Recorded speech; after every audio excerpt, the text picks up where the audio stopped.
5 पांडव भाई थे, युधिष्ठिर, भीम, अर्जुन, नकुल और सहदेव। ये अपनी ताकत, हुनर और अच्छाई के लिए जाने जाते थे। उनके कजिन कौरव, जिनका नेतृत्व चालाक दुर्योधन करता था, उनके दुश्मन थे। ये दोनों परिवार प्राचीन भारत के एक महान राज्य हस्तिनापुर के सिंहासन के लिए लड़े। पांडवों और कौरवों की कहानी कर्तव्य, विश्वासघात और बदले की कहानी है। ये महाभारत का केंद्रीय विषय है, जो अब तक लिखे गए सबसे महान महाकाव्यों में से एक है।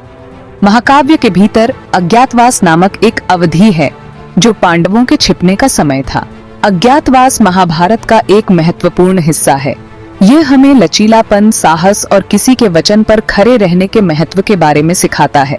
छिपने की इस अवधि ने पांडवों को आकार दिया, उन्हें आगे आने वाले महान युद्ध के लिए तैयार किया। पांडवों की गुमनामी की यात्रा पासा के खेल से शुरू हुई, जो उनके पतन के लिए धांधली वाला खेल था। वे अपना राज्य हार गए और निर्वासन में जाने के लिए मजबूर हो गए।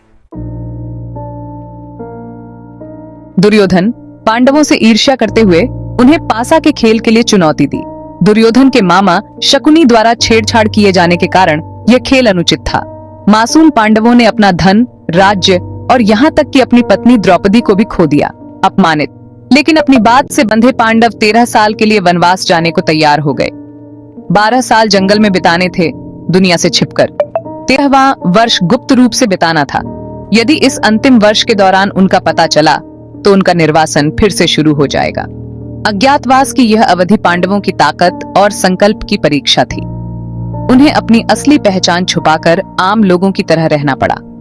यह कठिनाई, अनिश्चितता और खोज के निरंतर भय का समय था। लेकिन पांडव अकेले नहीं थे। उनकी बुद्धिमान माता कुंती और उनकी समर्पित पत्नी द्रौपदी उनके साथ रहीं, उनके दुखों को बांटा और उनके परीक्षणों में उनका साथ दिया। जीवित रहने के लिए खुद को डिस्गाइज करना महत्वपूर्ण था। सबसे बड़े युधिष्ठिर कंक नाम धारण कर एक ब्राह्मण पुजारी बन गए। अपनी ताकत के लिए जाने जाने वाले शक्तिशाली भीम बल्लव नाम के रसोइया बन गए। अर्जुन, धनुर्धर असाधारण, ने खुद को बृहन्नला नामक एक किन्नर के रूप में प्रच्छन्न किया और राजकुमारियों को नृत्य सिखाया। जुड़वा, नकुल और सहदेव ने क्रमशः ग्रंथिका नामक एक गाय और तंत्रीपाला नामक गायों के रखवाले की भूमिका निभाई। उनकी रानी द्रौपदी सैरंध्री एक दासी बन गई।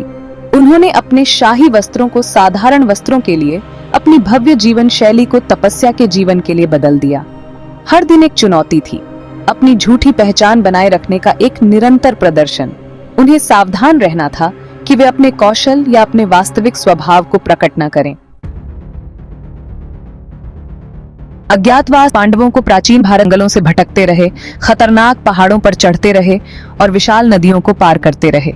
उनकी यात्रा ने उन्हें महल की दीवारों के बाहर जीवन की कठोर वास्तविकताओं से रूबरू कराया। उनका सामना खतरनाक जीवों, भयंकर जनजातियों और चालाक राक्षसों से हुआ। प्रत्येक मुलाकात ने उनके कौशल और उनकी एकता का परीक्षण किया। भीम ने अपनी अपार शक्ति से जंगली जानवरों और शत्रुतापूर्ण मनुष्यों से उनकी रक्षा की। अर्जुन ने अपने धनुर्विद्या कौशल से खतरे को दूर रखा। युधिष्ठिर ने अपनी बुद्धि और धार्मिकता से उनके फैसलों का मार्गदर्शन किया। द्रौपदी ने अपने साहस और लचीलापन से उनके हौसले को बनाए रखा। प्रत्येक चुनौती ने उन्हें करीब लाया। भाइयों के रूप में और एक परिवार के रूप में उनके बंधन को मजबूत किया। उन्होंने जिन कठिनाइयों का सामना किया, उन्होंने उन्हें तोड़ने के बजाय उन्हें और भी मजबूत बना दिया। अपने 12 साल के वनवास के अंत में पांडव विराट के राज्य में पहुंचे। उन्होंने अपना 13वां वर्ष गुप्त रूप से राजा विराट के दरबार में बिताने का फैसला किया। उनका मानना था कि एक राजा का दरबार अपनी निरंतर गतिविधि और विविध आबादी के साथ छिपने के लिए आदर्श स्थान होगा।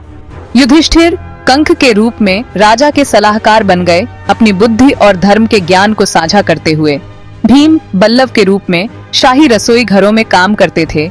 उनके पाक कला कौशल ने सभी को प्रभावित किया। अर्जुन ने बृहन्नला के रूप में राजा की पुत्री उत्तरा को नृत्य और संगीत सिखाया। नकुल और सहदेव ने पशुओं और व्यापार के अपने ज्ञान के साथ शाही अस्तबल और बाजारों में रोजगार पाया। द्रौपदी ने सैरंध्री के रूप में रानी सुदेशना की दासी के रूप में काम किया। भाग 6 धैर्य और साहस की परीक्षा। विराट के दरबार में जीवन चुनौतियों से खाली नहीं था। पांडवों को अपने धैर्य और साहस की कई परीक्षाओं का सामना करना पड़ा। उन्हें अपमान और उकसावे को सहना पड़ा। अपने क्रोध और अपनी असली पहचान प्रकट करने की इच्छा को दबाना पड़ा। सबसे कठिन चुनौतियों में से एक रानी के भाई कीचक से आई। कीचक एक शक्तिशाली और अभिमानी व्यक्ति था जिसे द्रौपदी से प्यार हो गया था। उसने उसका फायदा उठाने की कोशिश की, लेकिन उसने साहस और दृढ़ संकल्प के साथ उसका विरोध किया। एक पहलवान के रूप में प्रच्छन्न भीम उसके बचाव में आए और उन्होंने एक द्वंद्व युद्ध में कीचक को मार डाला। इस घटना ने उनकी असली पहचान को लगभग उजागर कर दिया, लेकिन पांडव एक बार फिर से पता लगाने से बचने में सफल रहे। भाग 7, जरूरत में दोस्त। विराट के दरबार में अपने समय के दौरान पांडवों ने एक मूल्यवान सहयोगी बनाया, राजा विराट के पुत्र राजकुमार उत्तरा। उत्तरा एक युवा और बहादुर राजकुमार था जो अपनी योग्यता साबित करने के लिए उत्सुक था। अर्जुन ने बृहन्नला के रूप में प्रच्छन्न होकर उसमें क्षमता देखी और कौरवों के खिलाफ लड़ाई में उसका सारथी बनने के लिए तैयार हो गए। अर्जुन ने बृहन्नला के वेश में उत्तरा को विजय दिलाई, अपने बेजोड़ धनुर्विद्या कौशल का प्रदर्शन किया। इस घटना ने, हालांकि इससे उनके पर्दाफाश होने का जोखिम था, उत्तरा के आत्मविश्वास को बढ़ाया और पांडवों को एक मूल्यवान मित्र दिया। अज्ञातवास, हालांकि कठिनाई का समय था, ने सच्ची दोस्ती के महत्व पर भी प्रकाश डाला। पांडवों को उनकी जरूरत के समय में अप्रत्याशित स्रोतों से समर्थन और वफादारी मिली। भाग 8, एक रहस्य का खुलासा। जैसे ही गुप्त रूप से रहने का वर्ष समाप्त हुआ, पांडवों का राज खुल गया। दुर्योधन ने विराट के राज्य में उनकी उपस्थिति पर संदेह करते हुए हमला कर दिया। उसने पड़ोसी राजा द्वारा विराट पर हुए हमले को विफल करने में पांडवों की भूमिका के बारे में जान लिया था। कौरवों ने पांडवों की असली पहचान से अनजाने में उन्हें अपना वनवास पूरा करने दिया था। अपने अज्ञातवास के सफलतापूर्वक पूरा होने के साथ पांडवों ने खुद को प्रकट कर दिया। वे अंततः गोपनीयता की अपनी प्रतिज्ञा से मुक्त हो गए। इसके बाद हुई लड़ाई ने उनके निर्वासन के अंत और उनके जीवन में एक नए अध्याय की शुरुआत का प्रतीक था। वे वह पुनः प्राप्त करने के लिए तैयार थे जो उनका हक था, उनका राज्य, उनका सम्मान और दुनिया में उनका स्थान। भाग 9, तूफान से पहले की शांति। अज्ञातवास पांडवों के लिए अपार वृद्धि और सीखने का दौर था। यह उनके चरित्र, उनकी ताकत और उनके बंधन की परीक्षा थी। उन्होंने आम लोगों की तरह जीना सीखा, सामान्य जीवन के सुख दुख का अनुभव किया। उन्होंने धैर्य, विनम्रता और दृढ़ता का मूल्य सीखा। अज्ञातवास ने एक रणनीतिक उद्देश्य भी पूरा किया। इसने पांडवों को फिर से संगठित होने, गठबंधन बनाने और कौरवों के खिलाफ अपरिहार्य युद्ध की तैयारी के लिए समय दिया। यह तूफान से पहले की शांति थी। आगे आने वाली महान लड़ाई, कुरुक्षेत्र युद्ध के लिए